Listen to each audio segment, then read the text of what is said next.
Hi అండి. Sadist husband part 15. లేదు, తన్ని బాగా చదివించే బాధ్యత నాది. వద్దు సార్ వద్దు, మీరు చేసిన సహాయం చాలు. తన గురించి మీరు మర్చిపోండి. సూర్య అయితే పద ఇంటికి వెళ్దాం, అందరూ వెయిట్ చేస్తారు మన కోసం. ఇంట్లో పెళ్ళికి అని రెడీ చేసి ఉంచారు. ఇక సూర్య వాళ్ళు రాగానే తనని రూమ్లోకి తీసుకుని వెళ్ళి తన చేతిలో డ్రెస్ పెట్టి రెడీ అవ్వమంది జాను. తను చెప్పింది చేయటం తప్ప ఏమీ చేయలేని పరిస్థితిలో ఉన్నాడు సూర్య కూడా. ఇక తను రాగానే కిందకి తీసుకుని వెళ్ళి అవి పక్కనే కూర్చోబెట్టింది. పెళ్ళి చాలా సింపుల్గా చేస్తున్నారు, బయట వాళ్ళకి ఎవ్వరికీ తెలియకుండా. ఓన్లీ కుటుంబ సభ్యులు మాత్రమే ఉండి జరిపిస్తున్నారు. ఈ పెళ్ళి జానుకి తప్ప అసలు ఇంట్లో ఎవ్వరికీ ఇష్టం లేదు. అవి మెడలో మంగళసూత్రం వేసినప్పుడు, నుదుటిన సింధూరం దిద్దినప్పుడు సూర్యకి జాహ్నవిని పెళ్లి చేసుకుంటుందే తన కళ్ళ ముందు మెదులుతూ ఉంది. అవి కంట్లో కన్నీళ్లు చూసి ఒక్కసారిగా సూర్య తన పిడికిలు బిగించాడు. ఇంకా సూర్య ఎటువంటి ఆటంకం కలగకుండా పెళ్లి జరిగిపోయింది. పెళ్లి అవగానే సూర్య కోపంగా బయటికి వెళ్ళిపోయాడు. జాను అవిని తన గదికి తీసుకుని వెళ్ళింది. సూర్యకి ఎందుకో మనసంతా చాలా బాధగా ఉంది. ఇక బార్కి వెళ్ళి ఫుల్గా తాగి అర్ధరాత్రి ఎప్పుడో ఇంటికి వచ్చాడు. సూర్య తన గదికి ఎందుకో వెళ్ళాలి అనిపించగా అక్కడే సోఫాలోనే పడుకున్నాడు. ఇంట్లో అందరికీ కూడా చాలా బాధ అనిపిస్తుంది సూర్యాని అలా చూస్తూ ఉంటే. జాను సూర్యాని లేపి రూమ్కి పంపింది. అక్కడ అవి బెడ్ పక్కన కూర్చుని నిద్రపోతుంది పాపం. ఇక తను ఫ్రెష్ అయ్యి వచ్చాడు. జాను అవికి సూర్యకి కూడా కాఫీ తీసుకుని వచ్చింది. ఇంకా సూర్య కూడా ఫ్రెష్ అయ్యి బాల్కనీలోకి వచ్చి సిగరెట్ తాగుతున్నాడు ఏదో ఆలోచిస్తూ. అవిను నిద్ర లేపి ఫ్రెష్ అవ్వమని పంపింది జాను. సూర్యకి కాఫీ ఇస్తూ, ఈ రోజు నుండి అవంతిక ఈ రూమ్లోనే ఉంటుంది. సూర్య ఏం మాట్లాడకుండా సిగరెట్ పక్కన పడేసి కాఫీ తీసుకుని తాగుతున్నాడు బాధగా. అవికి కూడా విషయం చెప్పి జాను వెళ్ళిపోతుంది. ఇంకా సూర్య కిందకి వెళ్ళాడు బ్రేక్ఫాస్ట్ చేయటానికి. జాను అవిని తన గదికి తీసుకుని వెళ్ళింది. తను కూడా ఏం మాట్లాడకుండా తినేసి నిద్ర సరిగ్గా లేకపోవడంతో పడుకుంది. సూర్య ఇక ఆఫీస్కి వెళ్ళిపోయాడు ఏమీ మాట్లాడకుండా. ఆ రోజు నైట్కి వారికి ఫస్ట్ నైట్కి ఏర్పాట్లు చేశారు ఇంట్లో అందరూ. అవిని జానుని రెడీ చేసింది దగ్గరుండి. సూర్య ఆఫీస్ నుండి రాగానే తన్ని ఇంకో రూమ్లో ఫ్రెష్ అవ్వమని పంపింది. సూర్యకి విషయం అర్థమైంది. రాత్రి భోజనం చేసి తన గదికి వెళ్ళాడు. అక్కడ అన్ని ఏర్పాట్లు చూసి ఇంకా సూర్య గదికి వెళ్ళి చుట్టూ చూశాడు. అవి ఎక్కడా కనిపించలేదు. ఎక్కడికి వెళ్ళింది అని టెన్షన్ పడ్డాడు. బాల్కనీలో నుండి రూమ్లోకి వచ్చింది. చాలా చక్కగా ముస్తాబు చేసి ఉంది తను. సూర్యాన్ని చూసి వెళ్ళి బెడ్ మీద పడుకుంది. రండి, దీనికోసమే కదా మీరు నన్ను పెళ్లి చేసుకుంది. సూర్య కోపంగా పిడికిలు బిగించి, ఏంటే నీ కంటికి నేను ఎలా కనిపిస్తున్నాను? పెళ్ళవగానే నీ దగ్గరకు వచ్చి నీతో కాపురం చేస్తాననుకున్నావా? ఇక అవి తనని బెడ్ మీద నుండి లేపి వాల్కి లాక్ చేసి, ఇప్పుడే నా మనసుని అది రంపంతో కోసింది. మళ్ళీ ఇప్పుడు నువ్వు తయారయ్యావా? అయినా నిన్ను చూస్తుంటే ఫస్ట్ నైట్కి రెడీ అయినట్టున్నావు అని తన దగ్గరికి జరిగి తన నడుము మీద గట్టిగా ప్రెస్ చేశాడు. అవికి సూర్య అలా టచ్ చేయగానే ఎందుకో చాలా భయం వేసింది. సార్, దయచేసి వదిలేయండి.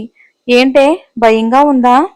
సూర్య చిన్న నవ్వు నవ్వుతూ, ఏంటి నడుము మీద చెయ్యి వేస్తేనే ఇలా అయిపోతున్నావు, మరి టోటల్గా బాడీని టచ్ చేస్తే అంటూ తనని చూసి సూర్య కళ్ళెగరేశాడు. సార్ ప్లీజ్, ఇలాంటి ఏంటే మాటలు రావట్లేదా? ఇందాక పెద్ద ఫోర్స్ కొట్టి బెడ్ మీద పడుకుని రండి అన్నావు కదా, పద అంటూ తన్ని బెడ్ మీదకి తోసి తనకి తగలకుండా అవి మీదుగా వెళ్ళి తన చీర బయట తీస్తూ ఉండగా సూర్యని తోసి, ఏం చేస్తున్నారు మీరు?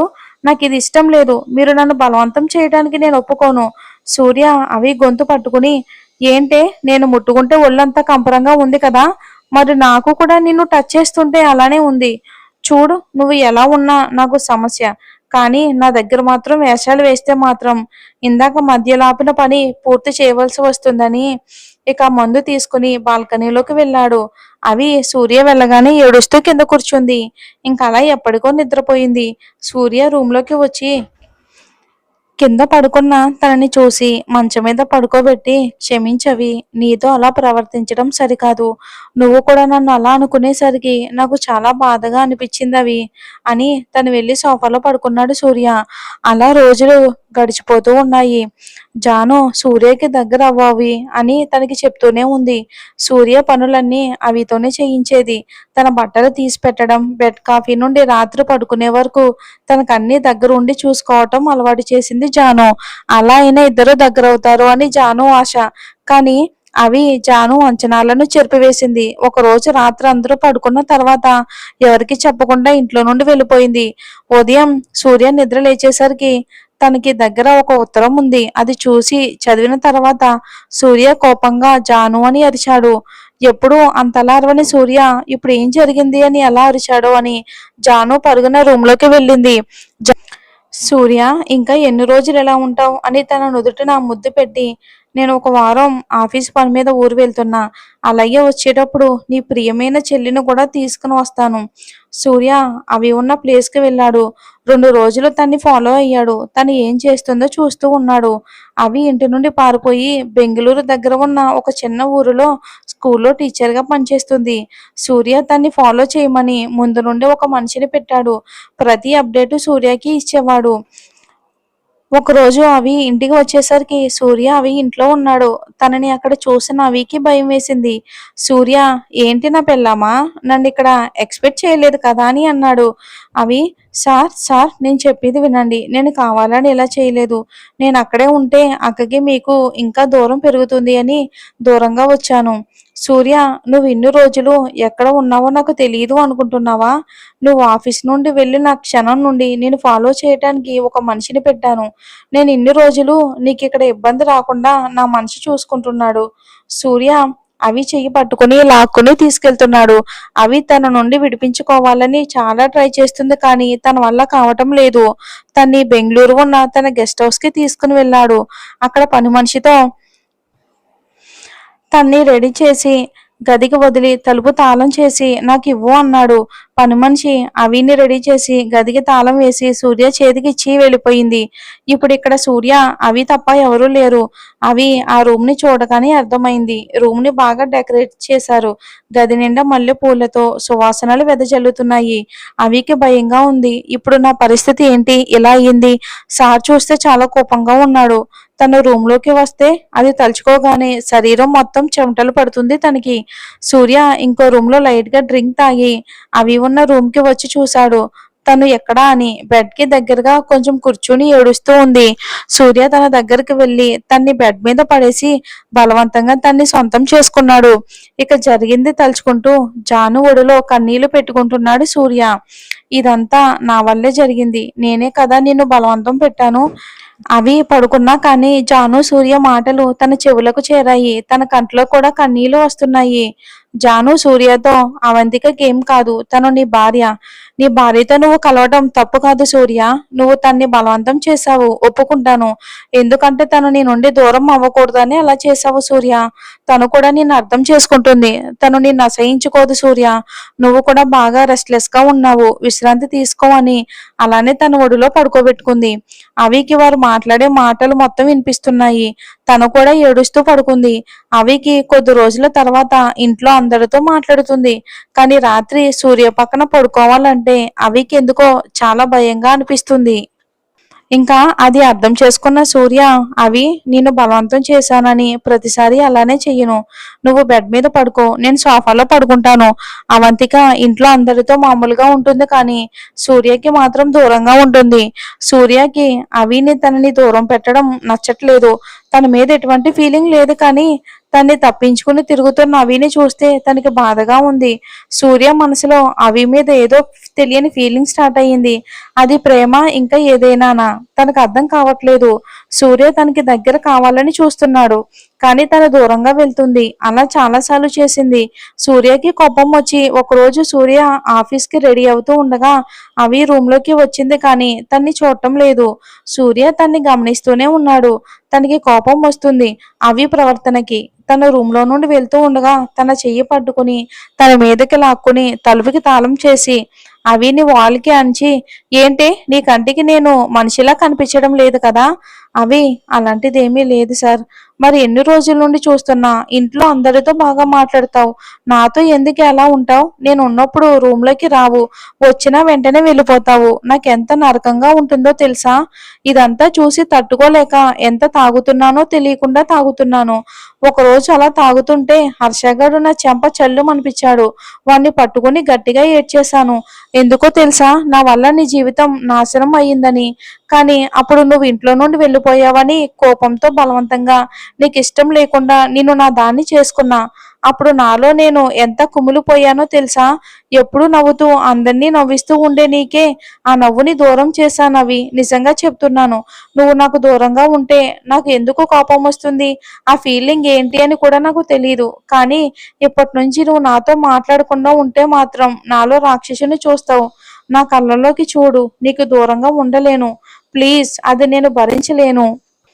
ప్లీజ్ అవి, నన్ను అర్థం చేసుకో అని అవి నుదుటి మీద ప్రేమగా ముద్దు పెట్టాడు.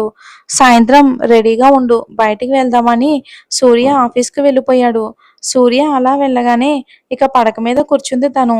సార్ కళ్ళల్లో నా మీద ప్రేమ కనిపిస్తుంది, కానీ అది మంచిది కాదు. దానివల్ల అక్క, నేను, సార్ ముగ్గురం కూడా చాలా బాధపడతాము. అవి నాకు తెలుసు, మీరు ఏది కావాలని చేయలేదని. మీకు దూరంగా ఉంటేనే అక్క, మీరు సంతోషంగా ఉంటారు. కానీ నా వల్ల అక్క, మీరు విడిపోతే నన్ను నేను ఎప్పటికీ క్షమించుకోలేను సార్ అని తన కన్నీళ్లు తుడుచుకుని కిందకి వెళ్ళింది అవి. అక్కడ సూర్య బ్రేక్ఫాస్ట్ చేస్తూ అవిని చూసి కన్ను కొట్టాడు. అవి ఇబ్బందిగా చుట్టూ చూస్తుంది, తన్ని ఎవరైనా చూసారేమోనని. సూర్య జానుతో, జాను, నేను అవిని ఈరోజు బయటికి తీసుకుని వెళ్తున్నా. జాను, నేను నీతో చెప్పాలి అనుకున్నా. ఇన్ని రోజులని అలా ఇంట్లోనే ఉంటుంది, తనకు కూడా కొంచెం ప్లేస్ చేంజ్ అయితే బాగుంటుంది కదా. ఒక 2 రోజులు ఎక్కడికైనా వెళ్ళిరండి సూర్య. అవి, అక్క, ఇప్పుడు నాకు ఎక్కడికి వెళ్ళాలని లేదు. సూర్య, జాను, నువ్వు చెప్పింది నిజమే. సాయంత్రం నేను 5కి వస్తాను. ఇక ఆ లోపు తన లగేజ్ అంతా ప్యాక్ చేసుకుని రెడీగా ఉండాలి. బాయ్ జాను అని సూర్య ఆఫీస్కి వెళ్ళిపోయాడు. అవి, అక్క, దయచేసి నేను ఎక్కడికి వెళ్ళనక్క, మీరు సార్కి చెప్పండి. నువ్వే విన్నావు కదా, వెళ్ళు, వెళ్ళి నీది సూర్యది లగేజ్ ప్యాక్ చేయి. ఇంట్లో అందరూ కూడా చూడు, అవంతిక సూర్య ఇప్పుడిప్పుడే మునుపటిలా మారుతున్నారు. తనే నిన్ను బయటికి తీసుకొస్తా అన్నాడు అంటే తనలో మార్పు వస్తుందని అర్థం. మీరు తిరిగి వచ్చినప్పుడు సూర్య సంతోషంగా తిరిగి రావాలి. అది నీ చేతిలోనే ఉంది. ఇద్దరికి కొంచెం ప్లేస్ చేంజ్ అయితే మనసు ప్రశాంతంగా ఉంటుంది. కాదనుకో, వెళ్ళవి. సాయంత్రం సూర్య రాగానే అవి లగేజ్ ప్యాక్ చేసి రెడీగా ఉంది. సూర్య ఫ్రెష్ అయ్యి జాను నుదుటిన ముద్దు పెట్టి అందరికీ బాయ్ చెప్పి కారులో కూర్చున్నాడు. సూర్య వాళ్ళ అమ్మగారు అవంతికతో, చూడవి, సూర్యని బాగా చూసుకో. వాడు నీ విషయంలో చేసిన దాని గురించి ఆలోచిస్తూ నువ్వు వాడిని బాధ పెట్టకు. అవి కన్నీళ్లు పెట్టుకుంది. అవి నవ్వుతూ, సూర్య గారిని సంతోషంగా చూసుకునే బాధ్యత నాది. మీరు దిగులు పడకండి, ఇక మేము వెళ్ళొస్తాం అక్క, బాయ్ అని చెప్పి సూర్య పక్కన కూర్చుంది అవి. కారులో ఎయిర్పోర్ట్కి వెళ్లారు. అక్కడ నుండి ఊటీకి వారి ప్రయాణం. అవి మొదటిసారి ఫ్లైట్ ఎక్కడంతో తనకి టెన్షన్ గా ఉంది. అది గమనించిన సూర్య తన చెయ్యి పట్టుకుని, రిలాక్స్ అవి, టెన్షన్ పడుకో అని మెల్లగా తన దగ్గరికి జరిగి తన వెన్ను నిమురుతున్నాడు. సూర్య అలా చేస్తూ ఉంటే అవికి మొత్తం టెన్షన్ పోయింది. 1 గంటలో అక్కడ ల్యాండ్ అయ్యారు. విమానాశ్రయం నుండి ఇంకా రిసార్ట్ కి వెళ్ళి ఫ్రెష్ అయ్యారు. నైట్ క్యాండిలైట్ డిన్నర్ కి ఏర్పాటు చేశాడు సూర్య. అవికి ఇబ్బందిగా అనిపించింది. ఇక రాత్రి భోజనం చేసి తన్ని లాంగ్ డ్రైవ్ కి తీసుకుని వెళ్ళాడు సూర్య. కానీ దారి మధ్యలోని బాగా హెవీగా వర్షం పడడంతో ఒక చోట కారు ఆపి చుట్టూ చూశాడు సూర్య. అక్కడ చెక్కతో ఏర్పాటు చేసిన చిన్న ఇల్లు లాంటిది ఉంది. అవి, కాసేపు అక్కడ ఉందామా, వర్షం తగ్గాక వెళ్దాం. ఇంక ఇద్దరు కారు దిగి అందులోకి వెళ్లారు. అక్కడ చెక్కల మీద నుండి కిందకు కురుస్తున్న వర్షంను చేతితో తాకుతూ ఆనందిస్తూ ఉంది అవి. అలా నీటితో ఆడుతూ ముందుకు వెళ్లి వర్షంలో తడుస్తూ ఉంది. చాలాసేపు అలానే వర్షంలో ఉంది. సూర్య అవిని తన మీదకి లాక్కుని, ఇంతసేపు వర్షంలో ఉంటే ఎలా అన్నాడు తన కళ్ళల్లోకి చూస్తూ. అవి సూర్యని బెదురుగా చూస్తూ, సారీ, మర్చిపోయాను, చాలా రోజులైంది ఇలా వర్షంలో తడిచి, అందుకే అలా ఉండిపోయాను. ఎందుకు భయపడుతున్నావు? నేను నిన్నేమీ చెయ్యనవి. ముందు నాతో ఎలా ఉండేదానివో అలానే ఉండు. అవి, నాకు కొంచెం టైం కావాలి సార్. నా లైఫ్ ఏంటి అనేది నాకు అర్థం కావట్లేదు. నాకు ఇలా ఉండాలి అనిపించట్లేదు. నాకు ముందులానే ఉండాలి అని ఉంది. గత కొద్ది రోజులుగా నా జీవితం నా చేతుల్లో లేదు. సూర్య అవిని కౌగిలించుకుని బాధగా క్షమించు అన్నాడు. అవి భుజం మీద తడిగా తగులుతూ ఉంటే సూర్య మొహాన్ని చేతిలోకి తీసుకుని తన కన్నీళ్లు తుడిచి, సార్ ఇలా ఉంటే మీ కుటుంబం అంతా మీకోసం బాధపడుతుంది. మిమ్మల్ని ముందు సూర్యలా తీసుకువస్తానని చెప్పాను కాబట్టి మీరు ఇలా బాధపడకండి సార్. ప్లీజ్ పదండి వెళ్దాం. వర్షం తగ్గిపోయింది. ఇంకిద్దరూ మళ్ళీ తిరిగి రూమ్‌కి బయలుదేరారు. మరేం జరుగుతుందో వచ్చే ఎపిసోడ్‌లో చూద్దాం. దయచేసి స్టోరీ నచ్చితే లైక్ చేసి ఛానల్‌ని సపోర్ట్ చేయండి. Thanks for watching. అలాగే మన మన మోటివేషన్ బై పీస్‌ఫుల్‌లో కూడా స్టోరీ రన్ అవుతుంది చూడండి.